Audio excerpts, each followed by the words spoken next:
Hello, I'm Carl from Carl Climbing Point of View, and I wanted to thank you for 200 subscribers. This channel has been growing quite fast, in my reference frame at least. And it's so fun to see how it grows. Especially it's been really fun when people in the Crag and on the gym approach me and say, "Hey, aren't you the guy that records all the routes?" So, so fun, and I thought this would be an amazing opportunity to go through all the gear I use, because I've gotten a few comments regarding gear, and I feel it would be good to have some sort of repertoire where all the gear is laid out and we do a walkthrough of them. So that's what I'm doing today. Oh!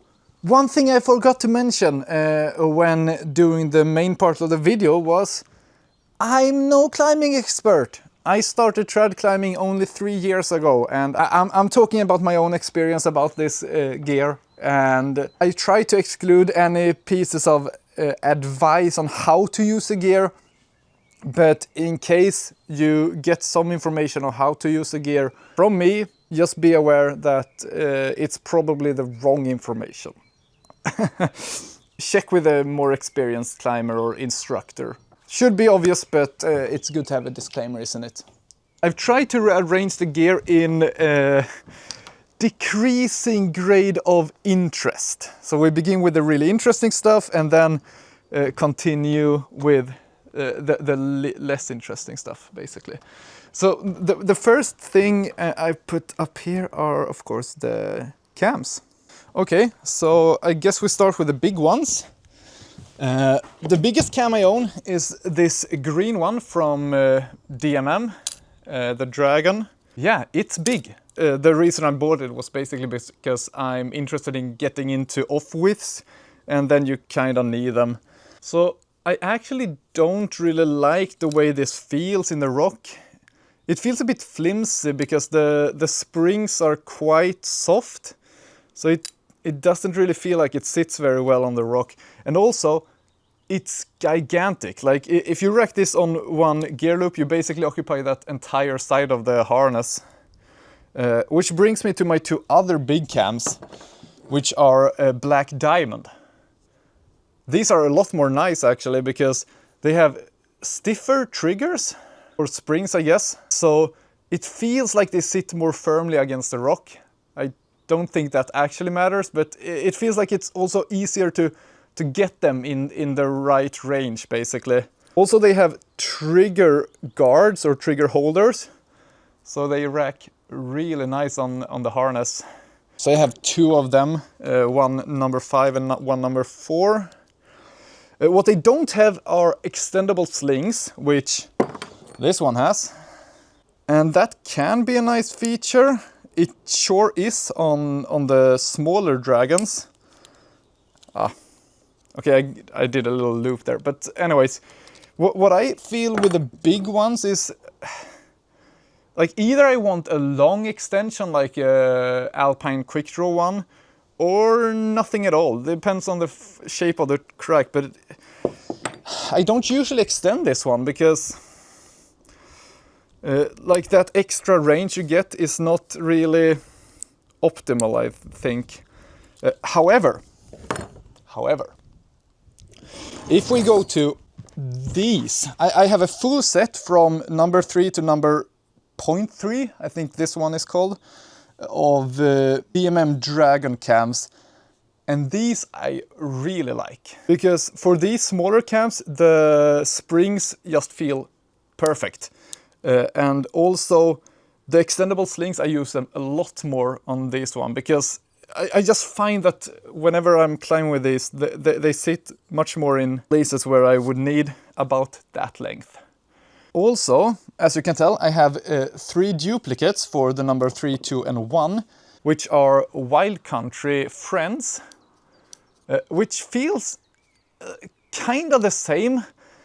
Though I tend to go for the DMM ones first whenever I can, because they feel a bit better. Like, I get that many people like the thumb loop, especially if you do any sort of aid climbing, because then you can clip your aider a bit higher, which you of course can't do on these knobs here. But the main reason I like the Dragons more, because I don't really do aid climbing, is the extension. It's a bit longer. If we compare, if I align the lobes equally, I'm not sure if you can tell, but it goes a few centimeters more. However, it's in this case important that you clip the right strand, because if you clip the wrong strand when you extend this, the stitches will get jammed into the knob here, while if you extend one of these with a big thumb loop, even if you clip the wrong part, you usually will get it to loop around, at least if you give it a little help, which you can't do on the Dragon cams. So yeah, that's my main cams. I got this set by another climber, pre-used, and it was a really good price. They were just a couple of years old, and I got them for about 40 euro each. While these three I bought new from a Swedish store. These were the first cams I got when my intention was to go trad climbing, at least. But they weren't the first cams I got at all, because if we move the camera, you can see these. Can you? I'm not sure if you can see these, but these are really old. I think these are Metolius cams, not because it says Metolius anywhere on them, but just because the dual stem design feels reminiscent of Metolius. And if I'm interpreting this correctly, these are from 1995, so really old cams.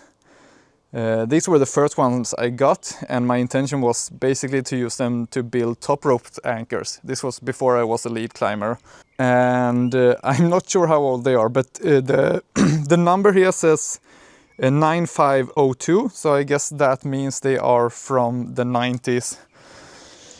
So that's all but those two, and these two I have absolutely no idea what they are. If you know, please let me know.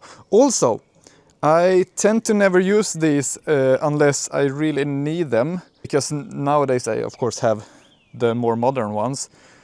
I do use these on long multi-pitches where I expect to need a lot of duplicates, and on easy terrain. I wouldn't want to fall on these. You can see I've re-slung them using some master cord, but only a single loop. I've sometimes seen people do double loops for, I guess, some sort of load equalization, like on this, but this one has a double loop only to be able to extend, basically like the Wild Country Friends. Also, I'm not sure about these triple fisherman knots, if the ends are long enough. So if you're a more competent climber than me, please let me know if I'm stupid for using these. Anyways, moving on to the passive protection. My main piece of gear here are the DMM walnuts. And I racked them on 2 different carabiners, sorted by size. And you can also tell that there are a few offsets here. So I really like the offsets. I guess everybody says this, but whenever I reach a spot to protect in, I tend to go for the off-widths, no matter if the shape of the crack really is ideal for off-widths or not, because offsets I mean, of course. Because the offsets kind of fit wherever. So I have one set of offsets. They are Not ranging as big and small as the other ones, but you can also tell I actually recently got another offset of the golden small one because, well, whenever I climb with these, I always put at least one offset golden one. They just always fit. And then of course I have a normal golden one and a normal of all the others, except a couple of ones that I've basically lost through the years. And that are these two, which now I've replaced with wild country knots, which isn't really as good in my opinion because they don't have this groove in the middle. They are simply flat wedges, but they were a lot cheaper. So instead of buying like individual walnuts, I bought an entire kit of these, and now I have some spare ones that I can use if I lose, for example, the blue one. And this little hammer that is not climbing gear at all. It's a toy, basically, that my brother has owned for like since he was 5 or whatever. But it's actual metal, so like I'm not sure how much of a toy it really is. It's more like a small handy tool.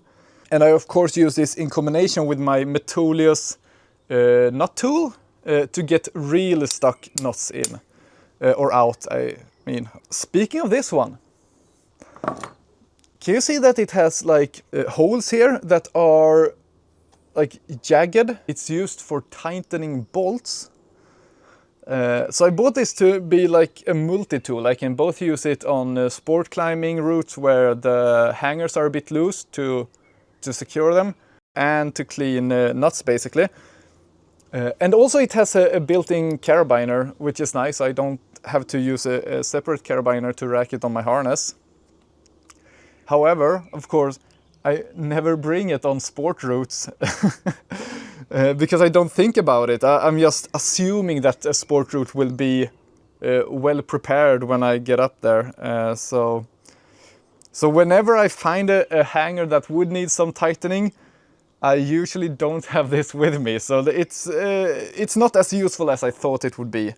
But for cleaning nuts, it's really nice. And the last part of Passive Pro I have are a full set of black diamond hexes, which I use way too rarely. It would be fun to use them a bit more. Like, you get so comfortable with cams, you really never pick them up.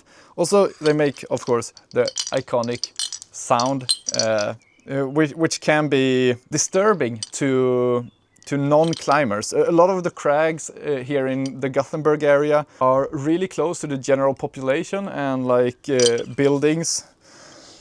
So you can't really do power screams and you can't really bring hexes. Okay, moving on to the personal climbing gear. My harness. I got a question about which harness I use. And I use a Petzl Aquila. Can you see that? Petzl Aquila. I hope it's in focus. Wow, what a harness. What a harness. Like, the size of these gear loops, not too shabby, not too shabby. But not only the size is huge, the amount. Like, you get those stiff two in the front, and then two softer in the back, and then two in the far back here, like one full size and one smaller one. So like, I never have to squeeze gear onto this. It's always room for more gear. So I tend to go with, when I'm trad climbing at least, I go with all the protective gear on the two front loops, and then quick draws and alpine draws on the two next loops, and then anchor building material and my belay device, and sometimes the nut tool goes there. I guess it's better to put it there because then I won't stab my own knee with this one, which happens way too often. This is the Swedish lead climbing certificate that you need to go lead climbing indoors in Sweden. Also, I need to mention this really thin belay loop or central loop, which freaked me out a bit in the beginning. I'm not sure if you can tell, but it's basically just above 1 centimeter in width. And that's one of the pieces of gear that isn't really backed up when you're belaying someone or when you're putting your personal anchor system in to the anchor. So it's a bit weird, but it has held up much better than I thought. I've used this now for 2 seasons, I think, and I can barely tell any wear, which is also true for the tie-in points. So it's some sort of strong material protecting the loops, which is nice. What to talk about next? We can go with the shoes, I guess. So you probably haven't seen these a lot because I don't use them when trad climbing or even when sport climbing. They are basically my indoor shoes, but I would go for these also if climbing sport routes which are a bit more demanding because they sit a bit tighter. By the way, they are La Sportiva Otaki, I think they're called. You've probably seen these in gyms all the time.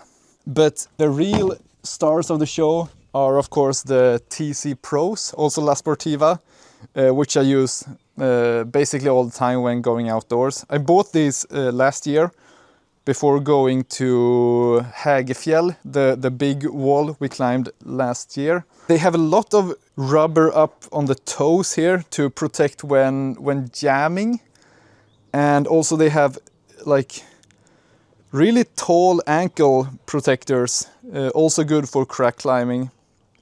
So these are basically designed for trad climbing, and they are way more comfortable than any other shoe I've tried. I've also stepped up sizes on these a bit. These are 44.5, and that's the EU scale, while these are 43.5, so basically one size lower. However, just because these are comfortable and big doesn't mean they can't climb. Like I've done some of my harder outdoors and indoors climbs with these. So basically the performance is almost identical to my Otaki shoes, but they are a lot more comfortable. And I could basically climb an entire day or one entire long multi-pitch without ever taking them off. I rarely do because oftentimes you have big ledges, and why not take them off when you have the chance, right? But yeah, they're actually comfortable and good for trad climbing. So, should we talk about my belay devices? Of course, the Petzl Grigri Plus. Always nice to use when climbing indoors or just cragging outdoors. It has a top rope mode where it grabs a bit more, but no matter if I climb top rope or lead, I always have it in lead mode because it just feeds better. I still find that it feeds poorly. I'm a bit curious about how it feels with the Neox, the new one, because, well, I always short rope my climber when using this. So in those circumstances, this is a small ATC. I think it's an ATC, Black Diamond anyways. Very small, only a single pocket, or whatever it's called, and lightweight. So this I can use indoors. I basically never use this outdoors because it's so niche. You can only belay with a single rope. You can't rappel with it. It's not locking. But I think it was the first belay device I got, and it's almost non-existent wear on it, which just tells you how little I've used it. One I have used more is the DMM Pivot. So this is a guide style belay plate or belay device. but it has this folding guide hole, so it racks a bit more neatly. And also the idea is that the leverage when lowering your climber is less forceful on this than what it is on, for example, the Reverso or ATC guide. And yeah, I've never had a problem with lowering someone here, especially since I can put a carabiner in the in the lever hole and just tug on that. So really nice, and the way that it folds down and becomes almost as low profile as a non-guide belay device is really nice. Then I have 2 Prusiks for rappelling. Basically one that I use and one that I don't use, because this one was looking like this one before I cut it off. This is just way too long to use as a Prusik, and I was really irritated by it, so I basically cut it off. It comes pre-tied, I guess you can tell. It's pre-tied and pre-sewn from the factory. But I basically cut it off on both ends and retied with a double fisherman to get it a bit more neat, and well, that works perfectly for me. Okay, should we talk about... This is way less interesting than the gear so far, but I have 2 Chalkbags. One with the picture of Yosemite, and one that I bought in Yosemite. Because basically I was in San Francisco with the company I'm working for, and we took one day off to Yosemite, and well, this is some sort of souvenir from there with the Tommy Caldwell autograph stitched on. But yeah, I'm not sure what to tell you, except they're both filled with mag dust, of course. I'm absolutely not sponsored yet, but it's fun to stay in on the meme, isn't it? Okay, moving on to ropes. So, this is the rope you've seen in most of my videos, which is Edelrid Protect Swift Pro something. It's a really thin rope, 8.9 millimeters, and still rated as a single rope. I bought this like a year ago, and it's already quite beaten up, and that's a bit disappointing because this has some Amarid protection in it that's supposed to make it last longer, so I haven't really cared for it a lot. I've let it run through sharp edges and stuff like that, so that might be the reason that it's so beaten up already, rather than a design mistake from Edelrid. So my latest piece of climbing gear is this rope from Mammoth, which is the Crag Classic, I think it's called, and it's a 9.5 millimeter rope. Both these are 60 meters, and now, yeah, so basically I'm going back to more default thickness of rope, because I'm thinking maybe that holds up to more abuse than the extremely thin ones. I'm sitting on another rope, which you have never seen and will probably never see. This is a 50 meter rope that I got in some sort of bundle I bought of used climbing gear. It's another Mammoth rope, and it's made in 2018. I guess it's 9.8 millimeters. So I use this as an indoor solely climbing rope, and the only reason I do that is because I can leave it in my indoors bag without switching ropes anytime I'm going indoors or outdoors. So these two are outdoor ropes. I will retire this not before long, and this will be my new main rope. And I have this really neat rope bag from Edelrid, which doubles as a rope mat. So let me just show you how neatly the rope tugs into that. I just place my rope in it, maybe fold it a bit more. Let's try fold it actually. I usually don't coil my ropes, but rather I just put it in and make sure to keep the top. Then I can tie the top and bottom into these two loops, whatever. For now, as it's coiled, I'm not gonna do that. Then I just fold this like a burrito into this bag-shaped part of the mat, and then I can tighten these two strands to make a really neat little package to carry. Okay, then we're moving on to quick draws. So I have 10 of these, which are my main quick draws. They were originally some sort of camp sport draw or camp universal draw, but since they were the first ones I bought, they are about 10 years old now.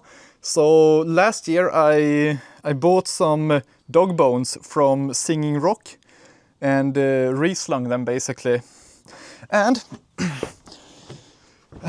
if you can tell here, there's a rubber guard which wasn't included in the dog bones. So the dog bones were very cheap, only $3 a piece in a kit of 10. But since they didn't have any rubber, the clipping draw felt a bit flimsy, and I didn't like that. However, I have a 3D printer and I recently got some flexible material, TPU. So I just 3D printed they were not in this shape when they first were 3D printed, but they were lying flat like that. But since they're flexible, I could just bend them into place and clip the binder to make a stiff quick draw. So really nice. Quite a cheap way to get new slings for the quick draw. So basically it was $30 or 30 euros for all these 10, and then just cents for the rubber basically. And then I have 6 more quick draws which are a bit more sport oriented that I got in the same pre-owned bundle as the red rope. Well, these have integrated rubber in the dog bones, so they feel a lot better for sport climbing. However, since I only have 6 of them, I tend to not use them as much because my OCD really wants a clean set of quick draws, and if I'm mixing these with these, it gets a bit weird. Also, one of my main climbing partners, Lars, which you have seen belay me on a lot of videos, has identical quick draws. So whenever I'm climbing with him, I really don't bring these because we would just mix them up and have to look for the tiny markers on each carabiner to figure out which is whose. Then I have 2 of these, which are basically just extended length quick draws with that I made with like leftover carabiners and 30 centimeter slings. These 2 with the 3D printed fasteners. I have 2, I'm not sure where the other one is. Probably in one of my friend's bags. And then I have 4 Alpine Quickdraws.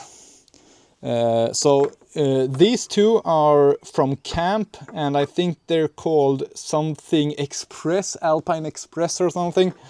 If you're unfamiliar with Alpine Quickdraws, you can see there's a lot of more strands here. It's really soft, good for trad climbing, really not good for sport climbing because the clipping carabiner is really flimsy.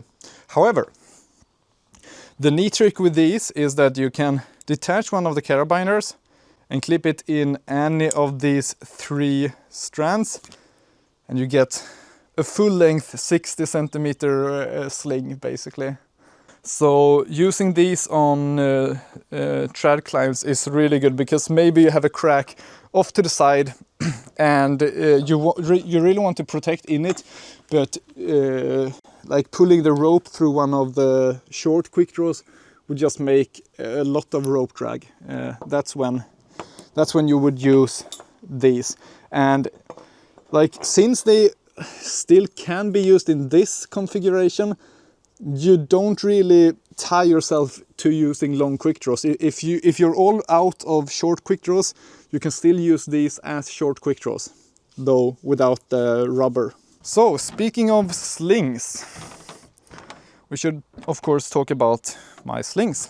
So I have two 120 centimeter slings that are racked neatly on locking carabiner each. And these, of course, can be undone by letting one of the strands sit. And then you have a 120 centimeter Dyneema sling from DMM. So these are, I'm not sure what they're called, but they are DMM Dyneema slings anyways. And so is this one, which is my long 240 centimeter sling, which is nice to use for building quad anchors or 3-point trad anchors. So those are the normal length slings that you would find in any rack. However, I have another one, which is a 180 centimeter sling. So basically right in the middle between the two. This as well I got in the same bundle of a lot of used climbing gear, and it's an Edelrid sling from 2017, so almost time to retire. But what I found is that 180 centimeter slings are great for quad anchors, actually. The master point or the tie-in point will not get as big and far down as it usually gets when using the 240 centimeter sling.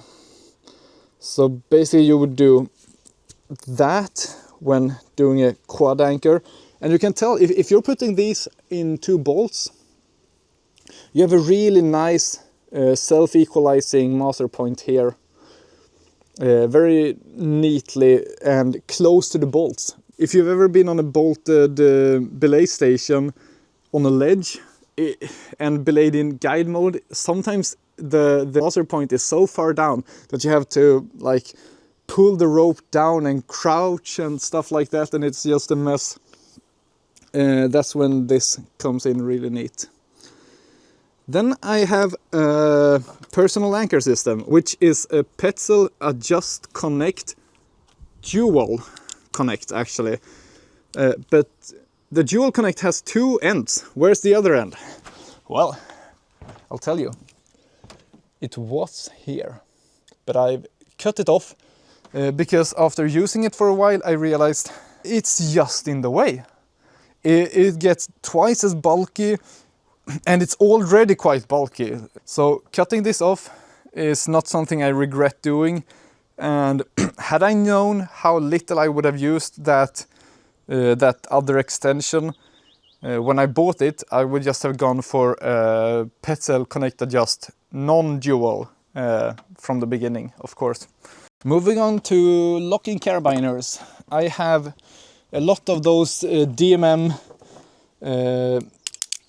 2-action lockers. So they are not triple action, you just twist them and open them.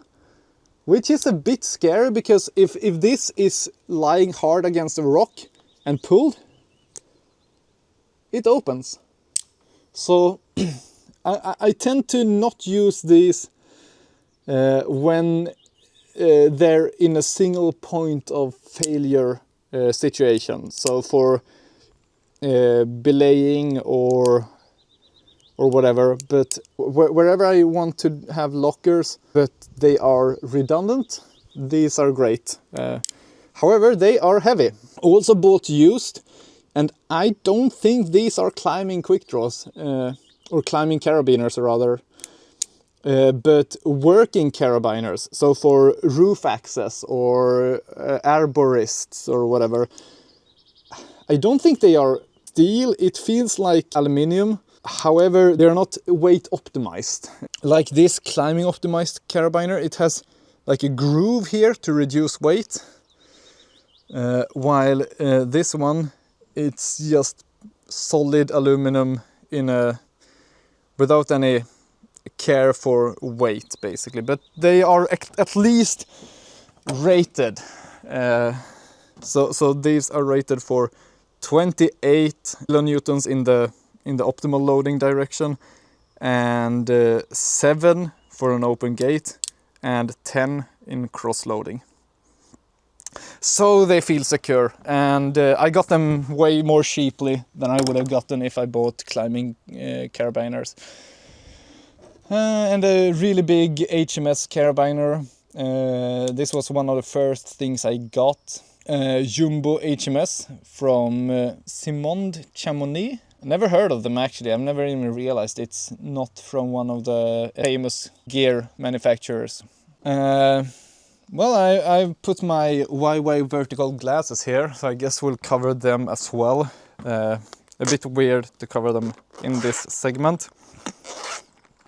But of course they are regular Belay glasses. I tend to rack them on my harness, but they mostly just sit in the back.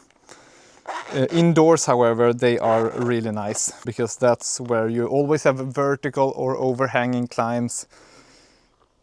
So looking up at your climber can be a pain in the ass if you don't have Belay glasses. I might as well talk about these 4 19G carabiners from Edelrid.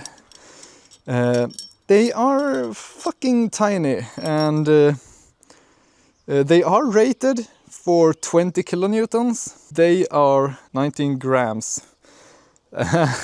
Way more weight optimized than my DMM Wales autolockers.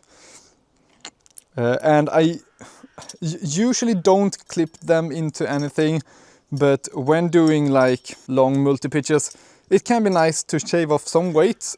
So that's when I usually I'll replace one of those carabiners with one of these to get a few extra grams lighter rack. Okay, let's talk about helmets. This is a Salewa helmet. Toxos Senior, I guess that's the model name.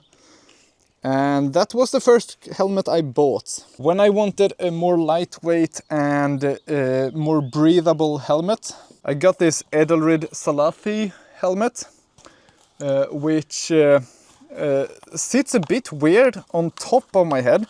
It is the right size. I'm not sure if you can tell, but it feels like it sits like on top of my head rather than on my head. But it's really lightweight, really breathable. You can tell it's one of those, I'm not sure what this material is called in English, but it's one of those lightweight helmets that is not a hard cap. However, as I started doing YouTube, I realized you can't put a GoPro mount because the material just won't allow it. There's no way to get glue on here. So since then I've basically gone back to my Salewa helmet, where I have this camera mount. I put one on top, but the angle is just way off when looking on the point of view climb. So I put another one much closer to my own eyes. And on top of that, I mount one of 2 cameras. So I have 2 DJI action cameras, the Action 3 and the Action 5 Pro. And the Action 5 Pro is what I tend to go for, of course, because it's more modern, more efficient, better picture quality, and the real kicker, it can be paired with the DJI microphones. So these are the DJI Mic Mini, and this is the DJI Mic 2, but now it's attached to this camera. The reason I still have my Action 3 is because I share this camera with my brother, who is a skier YouTuber. Check out his channel up here, of course. So in the winter time, this camera is mostly occupied by him. So that's when I would use the Action 3, not because I climb a lot in the winter, but like we went on a trip to Spain this February, and that's where it's really nice. Also, because they're both DJI, and DJI won't change their stuff from generation to generation, they both fit in this really nice magnetic clamp mount. So it's a magnet, but there's also those two securing clamps, and it's really easy to pick up and pick off the camera. You don't have to screw off this, which you would do with the older cameras, basically.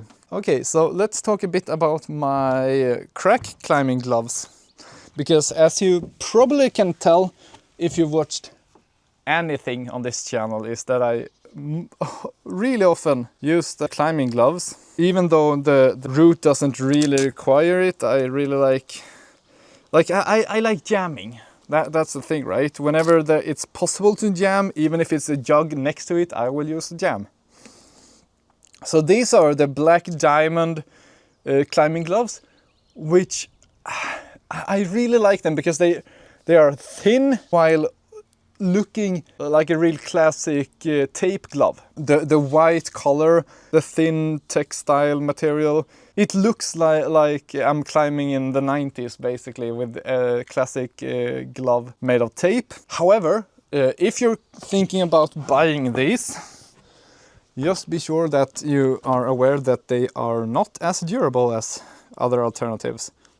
This leathery material, like I'm ripping it off already, as you can tell here, though I've only used these for 1 year.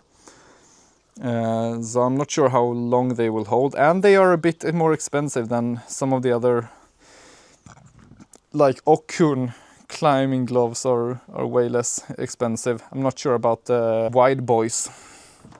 However, before I got these, I had these Singing Rock ones, and I've chosen to keep them because they are durable as hell. A bit harder to attach to my hand because it's basically a two-hand gesture where you would have to pinch this with one finger and then the other one over there. But like this is way thicker. If you're climbing a bit thicker cracks where your hand is not thick enough, these are great. And of course they feel way more durable and maybe a slightly better grip than these. I'm not sure about that. However, they don't have the protection over the thumb. So if you're doing wide fist jams, I would absolutely go for the Black Diamond ones. Okay, so that's basically all the climbing gear you'll ever see in one of my videos. But there's still a few more specialized pieces of gear left. This is just a regular rope protector for like putting static ropes over sharp edges when building top rope anchors or whatever. And I tend to use this a lot when I'm top rope soloing. So the rope won't feed through the climb as it does when lead climbing or top roping. Instead, it's fixed.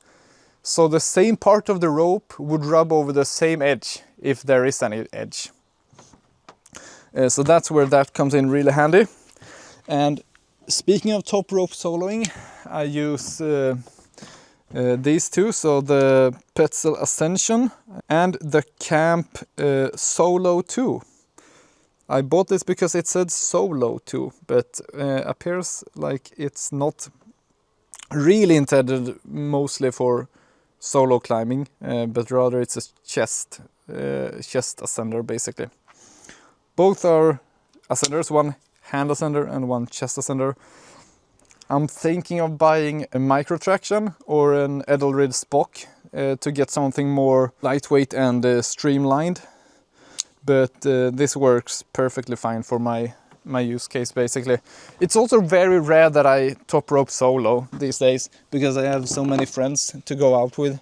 Here is a gear loop or a gear harness, I guess. You basically just can put this on and rack gear on it. So usually I just use this for storing gear in my bag in an organized way. But you can see it's padded, which means it's quite comfortable to have on a climb as well. So if you imagine an easy route with multiple pitches, instead of racking on the harness, you could basically put all the quick draws and cams on this one. And when your partner comes and is about to go into lead mode, you just switch harness or gear loop, and they put it on, and then they can continue upwards without having to put on each individual piece of gear onto the harness. However, when the climbing gets hard, this tends to be in the way. If there's a lot of gear on it, it will sling a bit more than it would on the harness. And also it gets quite heavy. The harness you carry on the hips, while this you would carry all the weight on your shoulder, which is a bit more sensitive. It's great for storing gear at least. It's also adjustable. Should I tell you who made this? It's Black Diamond. I'm not sure about what the model is called. And this is just, it says Mammoth here, but that's just on this little strand that is not really related to this one. Instead, this is Edelrid 5mm accessory cord that I've gotten in a 60-meter long rope here basically. So the idea is to use this as a tagline. So if climbing with a single rope but want to do full length rappels, I can use this as a retriever of the rope basically. So I would rappel on only a single strand of rope, but with this going by the side. And when I reach the next pair of bolts, I tug on this one to pull the bigger rope down. Okay, final piece of climbing gear I have to show you tonight or today, depending on when you watch this video, are my bags basically. So for cragging, I use this Black Diamond Stone Duffel, 42 liters, and it both has this handle like a suitcase carry system, and of course the backpack carrying system, and a hip belt as well. So you can really fit a lot of heavy gear in this, and it will still be quite comfortable to carry. So this is my standard bag for climbing on the Crag. I can fit all my cams and gears and quick draws in this. What I can't fit is the rope, so that's why I have the rope bag as well. This one, which is a Mammoth Neon Smart 35 liters, and it's really nice actually. When I'm in the gym, this can fit my harness, my shoes, my chalk bag, and my 50-meter rope. So it becomes a really nice package with everything I need when going to the gym. If I'm off to a bigger climbing adventure like the one we did in Spain and Norway or something, I also have this Osprey Ether, which is a 70-liter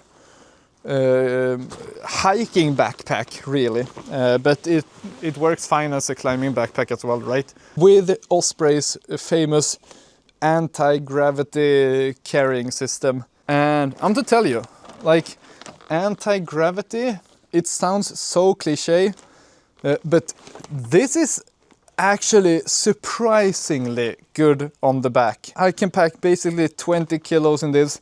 It feels like I've only packed 15 kilos. So I really like this when going on hiking adventure, but it also doubles as my climbing adventure bag. So there you have it. Once again, Thank you so much for 200 subscribers. I'm excited to see this channel continue to grow. I'm happy to see people get inspired to go climb the routes I showcase on this channel. And I'm so grateful for all the comments I've gotten from all of you. Well, thank you once again. Hope this video was exciting, at least some parts of it was. And I'll see you on the next climbing adventure. Bye!